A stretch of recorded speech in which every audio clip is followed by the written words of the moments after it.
Are you in fashion? In fashion. Fashion week. In fashion. Let's see what she's wearing but on shoes. I'm Sonia Sly. My heels are killing me. I'm going to take you behind the scenes of New Zealand Fashion Week. But I was told I have a backstage pass. You will need to get the right pass to get behind me, ma'am. Look, I need to go. Code red. We have a situation.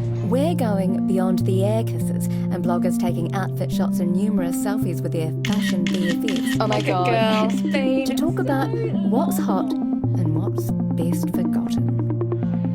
It's day 4 of New Zealand Fashion Week, so it's essentially the last trade day for buyers and international media to come along to New Zealand Fashion Week, and we're kind of down to maybe like 1 or 2 shows now. So I'm here with Assia, and she's the editor for Ragtrader, which is an Australian magazine. Hi, thank you for having me. So we just saw the Karina West show, and that's a swimsuit show. Really revealing. It was really revealing and a little ironic to have a swimwear show when it's raining cats and dogs outside, but certainly some thought-provoking pieces. I think the bikini took everyone by surprise. As in the burkini. As in the burkini. Yeah, it did. Especially given the news stories that we're seeing currently taking place across the world. I thought that was a really nice inclusion. I think that New Zealand as a country has that multicultural appeal and is very warm and very inviting. So it was really great to see that sense of inclusion in the show. I actually thought it was really smart that she was, appealing to a lot of different types of women, because you had different body types. It's not like all of the models were stick thin as well. So, I mean, do you think that that's really important to see in a fashion show? Are you seeing that overseas in Australia? There is a move towards greater body diversity on the runway, and it's always great to see it in a swimwear show. Like you said, there were different shapes and sizes, different cultural elements as well. So I think she really hit the nail on the head in terms of, a broader movement globally towards embracing various cultures, various bodies, and that sense of inclusion. And being that you're coming from Australia, are you looking for swimwear?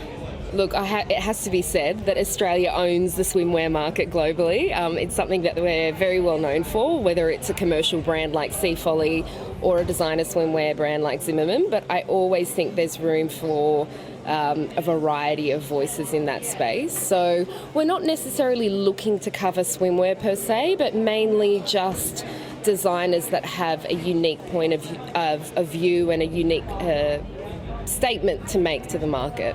I certainly thought that a lot of the guys were really enjoying that show. They did look like they were enjoying themselves. Yeah, maybe a little too much, I kind of thought. So what have you seen today and maybe last night that appealed to you that's going to work in a publication like Ragtrader?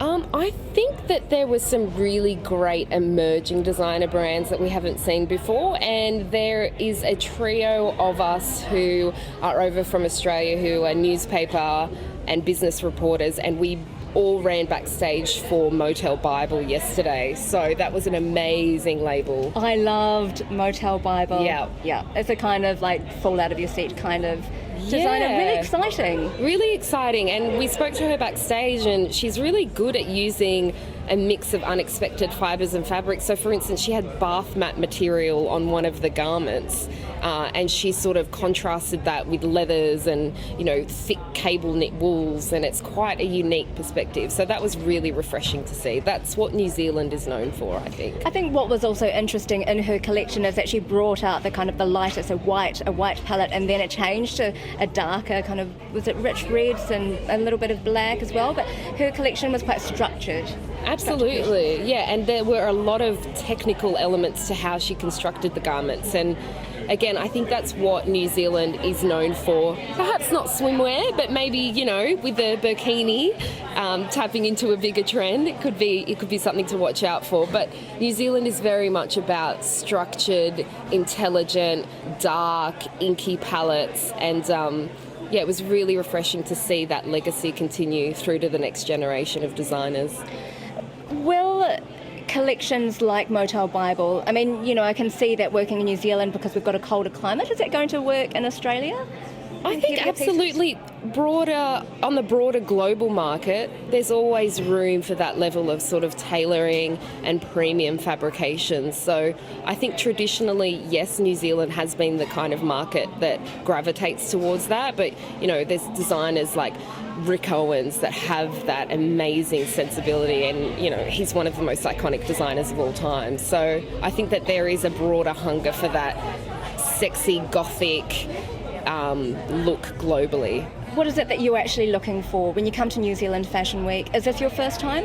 This is my first time at New Zealand Fashion Week. My former editor, who was a Kiwi herself, used to come every year. She probably had some insider help there.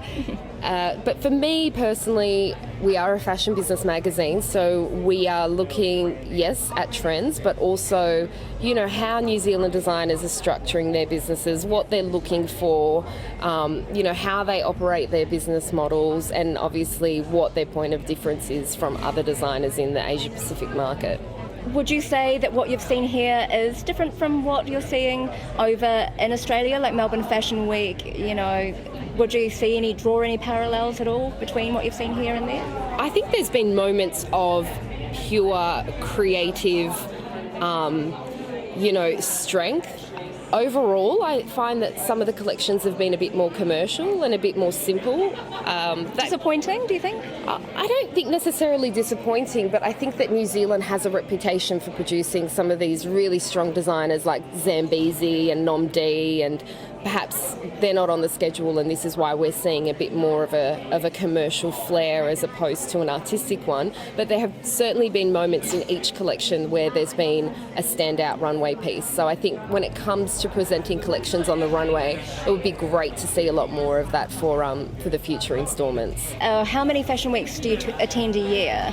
I don't attend as many as my comrades because we specialise in the Asia Pacific market as opposed to a global market. But any region that is targeting Australia and New Zealand for sales, I have had the opportunity to go to, and that can be anywhere from Singapore Fashion Week to New York Fashion Week to even Peru for Lima Fashion Week. So Lima Fashion Week? Yeah, and that was really cool. They actually took me to Arequipa, which is about 3,000 metres above sea level, to look at some alpaca farms and how that, material is grown and harvested, which was quite interesting. Oh, fantastic. Do you ever get bored when you watch a fashion show? I mean, bored is a strong word. Because some of them are hit and miss, aren't they? Some of them are hit and miss, and I think that there's a perception that fashion weeks are glamorous, where in reality they can start very early in the morning and finish very late at night. So for instance, last night the latest show was at 9 and that didn't really start till 10 p.m. So there is an element of excitement of will we see the next big thing, and then there is an element of runway fatigue, which is no more. And has that set in for you now on essentially the last day? It's starting to set in, but like I said, there are moments in every collection where you are sort of just jolted awake and you see something quite spectacular, and that's what you attend these events for that moment where there's one that stands out from the rest. What would you say is the next big trend for spring summer? I think there's been a real resurgence of the 1970s, so big bell sleeves arms, flares, a lot of those traditional bohemian silhouettes, whether it's maxi silk dresses and exclusive prints and flared culottes, that kind of thing. So I think there's a really strong movement towards that, whether it's for corporate wear, a slight flared sleeve for the day, or whether it's the full-blown black flared trousers for night.